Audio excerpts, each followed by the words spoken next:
Have you ever wondered what breakfast looked like 10,000 years ago? No cereal, no bread, no coffee, no refrigerator, no grocery stores.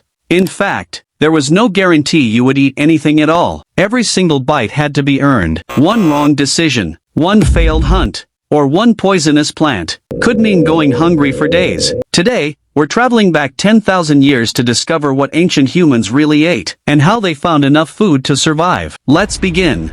Scene 1, Sunrise. The first rays of sunlight slowly spread across the landscape. There were no alarm clocks, no phones, only the sound of birds, the wind moving through the trees, and a new day of survival. Inside a small shelter made from branches, animal skins, and grass, a family slowly wakes up. They know one simple truth. If they don't find food today, they may not eat tonight. Scene 2, Preparing for the day. Before leaving, everyone prepares carefully. Hunters check their wooden spears. Others carry woven baskets made from plant fibers. Even children have small jobs. Everyone has a role, because survival depends on teamwork. No one can survive alone. Scene 3, Searching for food. Unlike today, ancient humans never knew where their next meal would come from. Some days they found plenty. Other days, they found almost nothing. Instead of walking into a supermarket, they walked deep into forests, across rivers, over rocky hills, searching for anything safe to eat. Every journey was filled with uncertainty. Scene 4, Looking for plants. The first food was often the easiest to find. Wild berries hanging from bushes, edible roots hidden beneath the soil, fresh leaves, seeds, and nuts scattered across the forest floor. These foods didn't require hunting, but they required knowledge. Ancient humans had to remember which plants were safe, and which ones could make them sick, or even kill them. That knowledge was passed from one generation to the next. Scene 5, Working together. Food gathering was rarely a one-person job. Groups spread out across the landscape. Some searched near rivers, others explored forests. Children watched carefully, learning every plant, every tree, and every season. Each successful discovery increased the group's chance of survival. Ending of part 1. By the end of the morning, some baskets had begun to fill with berries, roots, and edible plants. But this was only a small part of their diet. The most dangerous challenge was still waiting. To feed everyone,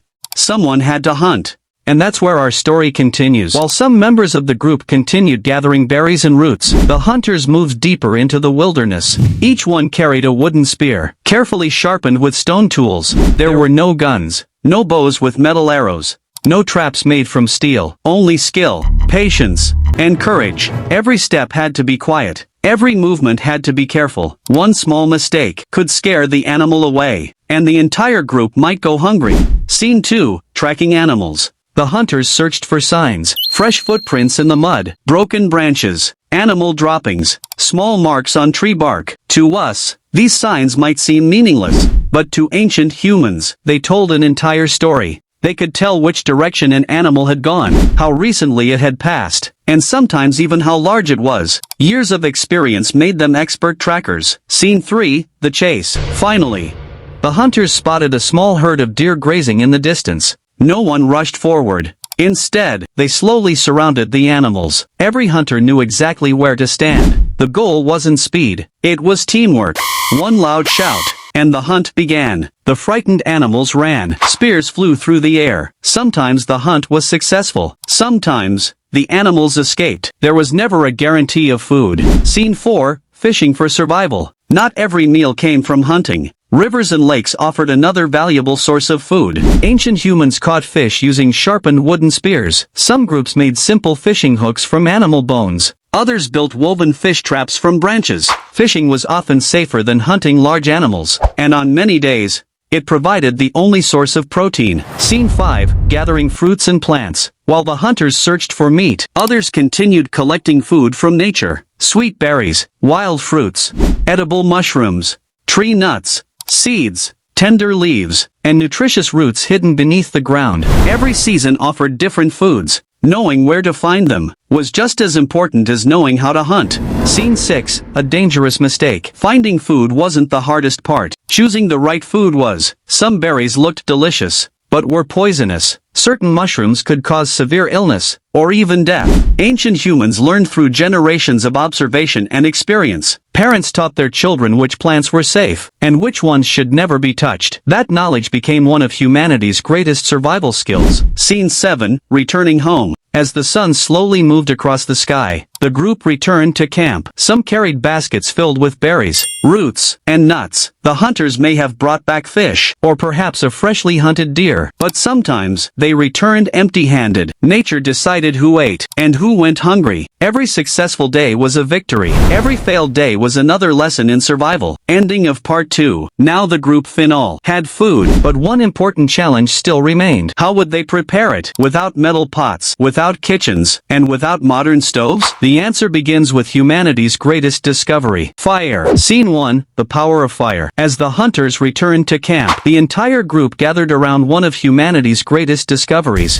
Fire. For ancient humans, fire was much more than warmth. It gave them light after sunset. It protected them from dangerous predators. And most importantly, it transformed the way they ate. A simple meal could now become safer, softer, and easier to digest. Without fire, life would have been far more difficult. Scene 2, Cooking without kitchens. There were no ovens, no frying pans, no metal pots, no gas stoves. Ancient humans cooked in the simplest ways possible. Fresh meat was placed on sharpened wooden sticks, and slowly roasted over open flames. Sometimes, hot stones were heated inside the fire, then used to cook food. Roots and tubers were buried beneath hot ashes, where they slowly softened over time. Every meal required patience. Cooking wasn't measured in minutes. It was measured by experience. Scene 3, Why Cooking Changed Everything. Cooking wasn't only about better taste. It made many foods safer to eat. Heat killed harmful bacteria and parasites. Cooked meat became easier to chew. Hard roots became soft. Many wild plants became more digestible. Scientists believe cooking helped ancient humans gain more energy from food, supporting larger brains and stronger bodies over thousands of years. One discovery changed human history forever. Scene 4, What did they drink? Finding food was difficult, but finding clean water could be even harder. Ancient humans drank from rivers, streams, natural springs, and lakes. They looked for flowing water whenever possible. Still water was often avoided whenever they could, because even without understanding germs, experience taught them that some water was safer than others. There were no plastic bottles, no filters, no clean tap water. Every drink depended on nature. Scene 5, Daily Challenges. Even after finding food, the day wasn't over. Predators could smell fresh meat. A sudden storm could destroy a shelter. Heavy rain could wash away fire. Extreme cold could make survival almost impossible. Every single day brought new dangers. Survival wasn't luck. It depended on skill, preparation, and teamwork. Scene 6, Sharing the meal. When food was finally ready, the group gathered around the fire. There were no tables, no chairs, no plates. Families sat together on the ground. Children, parents, and elders shared whatever food was available. Some days there was plenty. Other days, everyone received only a small portion. Sharing food increased the group's chance of survival. No one could survive alone for very long. Scene 7, Night Falls. As darkness covered the landscape, the fire continued burning. Its warm glow pushed back the darkness. The family rested after another exhausting day. Tomorrow, everything would begin again. Another sunrise. Another search for food. Another fight to survive. Because 10,000 years ago, every new day was another challenge. Ending of part 3. But survival didn't stay the same throughout the year. Each season brought new opportunities and new dangers. What ancient humans ate in summer could be completely different from what they survived on in winter. Let's discover how the changing seasons shaped the ancient human diet. Food didn't stay the same throughout the year. Every season changed what ancient humans could eat. In spring, fresh green plants began to grow. Birds laid eggs, and young animals became easier to hunt. Summer brought an abundance of food, including wild berries, fresh fruits, fish, and edible plants. Autumn became the season of preparation as families gathered nuts, seeds, mushrooms, and wild fruits before winter arrived. Then came winter, the hardest season of all. Fresh plants disappeared, many animals migrated, and the forests became quiet. Families survived by eating dried meat, smoked fish, stored nuts, and whatever food they had managed to save. If their supplies ran out, hunger became their greatest enemy. Today, if you're hungry, you simply visit a grocery store. 10,000 years ago, nature was the only supermarket. There were no shelves filled with food, no refrigerators, no restaurants, and no food delivery. Every meal had to be discovered, collected, or hunted. Some days nature provided plenty. Other days, it offered almost nothing. Every sunrise brought uncertainty. Many people imagine ancient humans eating huge pieces of meat every single day. But reality was very different. Scientists believe that many ancient diets contained far more plants than most people realize. Wild berries, roots, seeds, tree nuts, leaves, wild fruits, and edible mushrooms often made up a large portion of everyday meals. Meat was extremely valuable, but it wasn't always available. Sometimes gathering plants fed more people than hunting animals. Survival depended on flexibility, not on one single type of food. When a hunt was successful, almost every part of the animal was used. The meat became food. The skin became clothing, blankets, or shelter. Bones were shaped into needles, fishing hooks, knives, and tools. Animal sinew became strong cord for tying weapons. Even antlers were carved into useful tools. Nothing was wasted. Every part helped the group survive. Food was more than a meal. It brought the group together. Children, parents, hunters, and elders shared whatever they had. A successful hunter rarely kept everything for himself. Sharing food strengthened trust, protected the weak,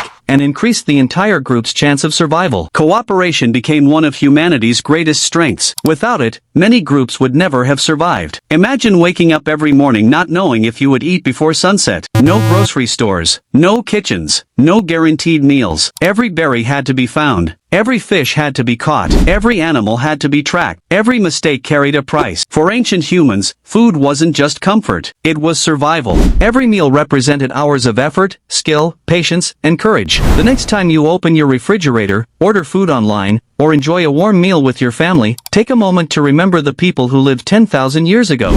They had no modern technology, no supermarkets, no farming, and no shortcuts. Only nature, their knowledge, and the determination to survive. Every bite they ate, every fire they built, and every challenge they overcame helped shape the future of humanity. Their story is also our story. Thank you for joining us on this journey into the ancient world. If you enjoyed this adventure, don't forget to like the video, subscribe to the ancient world, and join us again as we uncover more incredible stories from humanity's distant past. Until next time, stay curious.